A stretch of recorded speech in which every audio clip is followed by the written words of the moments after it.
Chapter 24. The door slammed shut behind me. Somewhere, a guard eyeballed me through a camera. I was in a narrow hallway called a sally port. It had no air circulating, and I smelled the sweat of the countless men who had stood there before me. My pockets were empty. I had to give everything up except for the cross hanging around my neck. Finally, the door buzzed, and I stepped into the visiting room. It was a large space with rows of hard plastic chairs facing each other, each row about 3 or 4 feet apart. Wives, parents, and children sat scattered, talking to their loved one and filling the room with chatter. The man I was visiting stood waiting in the designated spot, a square of carpet monitored by guards where visitors and inmates were allowed brief contact. I grabbed him for a quick hug, and we sat down. This man was always a hard visit, and for an hour he sat staring down at his hands. He mostly gave one-word responses to each of my questions.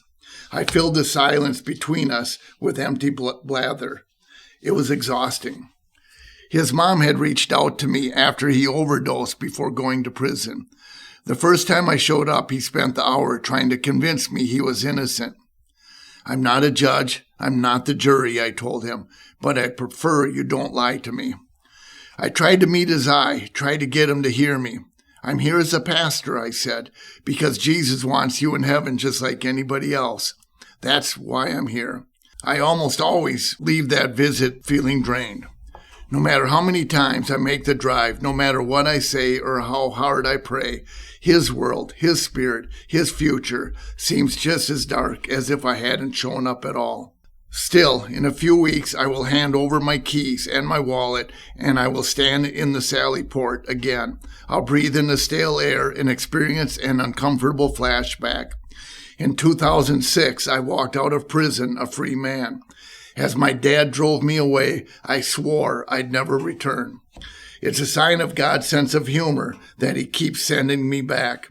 But that's what I do. I'll sit with the inmate again and do my best to offer him hope. And no matter how exhausted I feel when I leave, I'll head back a few weeks after that, and again and again. I'll only stop if he specifically asks me to. I keep showing up because I've been in that darkness myself. I know how it feels. This ministry is not easy. There are not a lot of high points. But this is the job God has called me to do.